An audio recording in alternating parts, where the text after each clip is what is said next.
السلام عليكم ورحمة الله وبركاته. حياكم الله جميعا ويا أهلا وسهلا.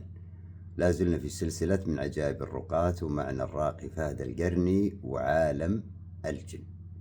شاهد ما يقول فهد.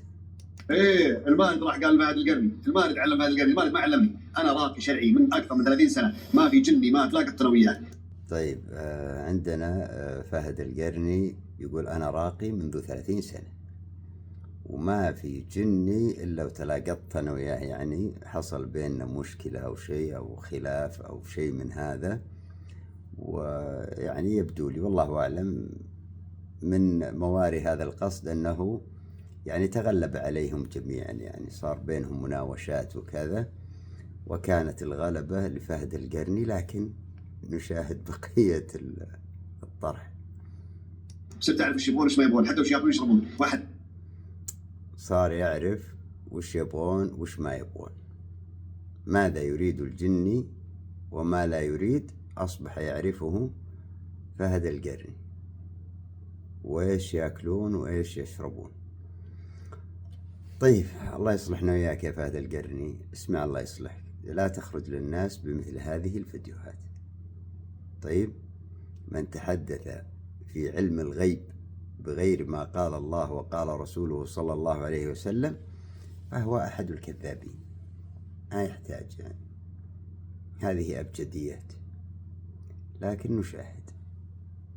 سالني عن هل الجن يعملون العمليات الجراحيه زينا احنا الانسان؟ قلنا لهم لا. قالوا لا، هذا ما يعرفها الا الرسول عليه الصلاه والسلام. قلنا لهم لا يا جماعه الخير، احنا نعرف. يعني شخص سألك وقال لك إنه هذه الأمور لا يعلمها إلا رسول الله صلى الله عليه وسلم، لأنها من علم الغيب، يعني يجب أن تكون كتاب وسنة، هذا التسليم بالغيبيات. فأنت تقول لا أنا أعرف بعد محمد صلى الله عليه وسلم نبي الله. أنت تعرف ماذا تعرف من علم الغيب ما لم يقله نبينا صلى الله عليه وسلم؟ أنت عارف أنت وش أنت قاعد تخبص؟ الله يصلحنا وياك. تعلم أم لا تعلم؟ هذا الرجل يزعم أنه يعلم من الغيب ما لم يخبرنا به محمد صلى الله عليه وسلم. ليس لك هذا، الله يصلح شأنك.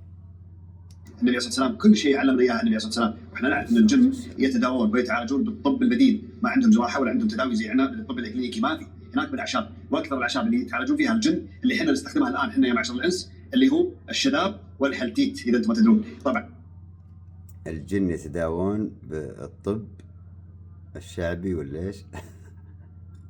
من أين لك هذا؟ من قال لك أن الجن يتداوون بالأعشاب؟ هل ثبت في كتاب أو سنة؟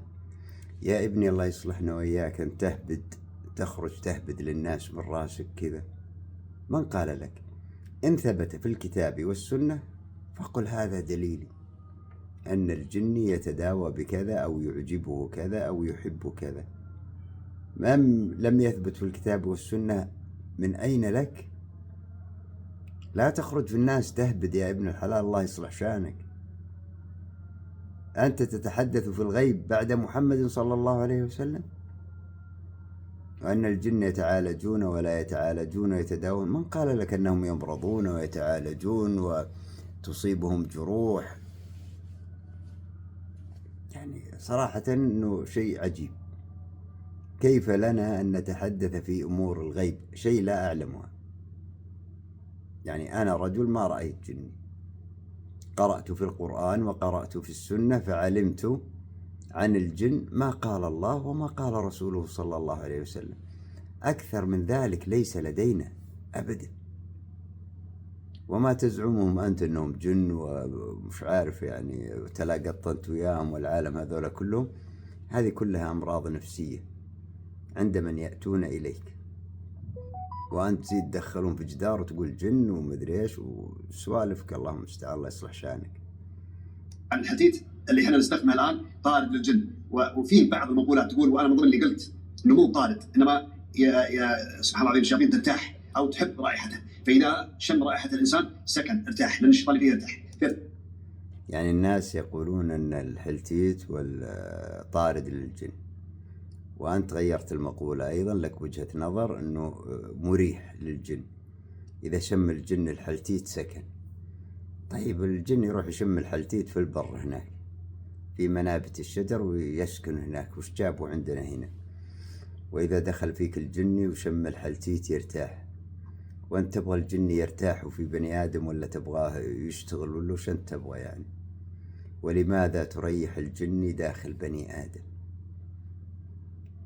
فهد الله يصلحنا وإياك، أنت إلى متى وأنت تستمر على هذا؟ من أين لك هذه الفتوحات؟ بلا شك أنها ليست لا في كتاب ولا في سنة، وإنما هي من الهبد الذي يمارس على الجهلة والضعفاء من الناس. وكذلك الشذاب من الأعشاب اللي تتداوى فيها الشياطين.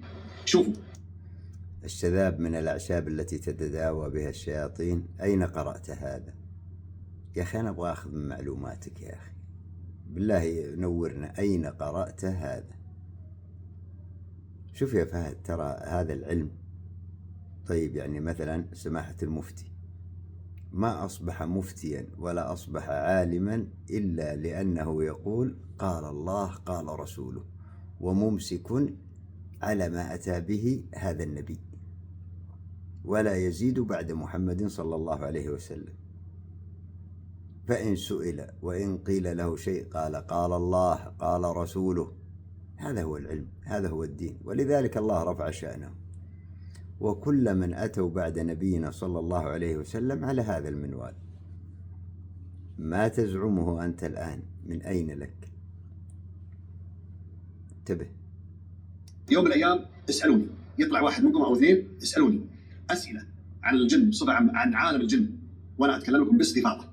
لا والله لا نبغى نسألك عن عالم الجن، وأنا أنصح الناس هذا الرجل لا يؤخذ منه شيء في مسائل جن وما جن، وليس له علاقة، ولا يحمل دليلا لا من الكتاب ولا من السنة على ما يزعمه في تعامله مع الجن. فلا تأخذوا من هذا الرجل البتة فيما يتعلق بالجن والشياطين إلا أن يقول قال الله قال رسوله صلى الله عليه وسلم. ما زاد عن ذلك فهو يهرف بما لا يعرف. الأمر الثاني يا فهد القرني، اللي تلاقط مع جميع الشياطين والمردة والجن والعالم هذولا من خلال 30 سنة اللي عندك، أنت تعرف يا فهد القرني لو أن الله سبحانه وتعالى أذن لعفريت واحد أن يتسلط على أحد من بني آدم، تعلم ماذا يمكن أن يصنع به؟ مثلا الله سبحانه وتعالى مكن عفريتا من بني آدم وجعله يتسلط عليه. نقول إن الله مكن مارد عفريتا من أحد الرقاة اللي مسوي لهم صنادق كذا واستراحات، ويقعدون يكذبون على الناس ويرقونهم هناك، جيد، يتفلون عليهم ويعطونهم زيوت ويعطونهم السوالف هذه. أنت تعلم لو أن الله مكن هذا العفريت ماذا يصنع هذا العفريت؟ لو مكنه الله لحمل هذا الراقي هو الصندقة حقته هذه كاملة اللي يتفل فيها على عباد الله ورماهم في قلعة وادري. راح تقول لي من أين لك يا أبو زهر، كيف تقول هذا؟ نعيدك إلى الكتاب القرآن العظيم.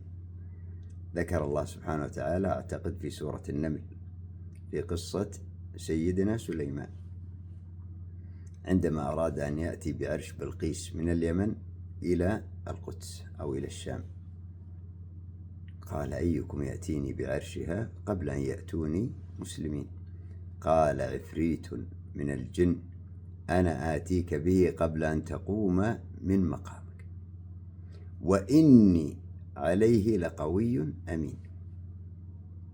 يحمل عرش بلقيس من اليمن إلى أن يأتي به إلى الشام في لحظات، في ثواني، في لمحة، جيد، قبل أن تقوم مقامك العرش مستقر عندك. وتجوني أنتم يا الرقاة تصفقون المردة وتصفقون الشياطين والعفاريت وملوك الجن. وأنا سمعت واحد يقول برضو أنه حدث ملك ملوك الجن. من أين لكم هذا؟ ما تستحون ولا تخجلون أن تنشروا في الناس مثل هذا؟ يا أخي اتق الله في نفسك، أنت رجل تبالغ وتأتي بأشياء لا دليل عليها. عد إلى رشدك، إني لك من الناصحين. السلام عليكم ورحمة الله وبركاته.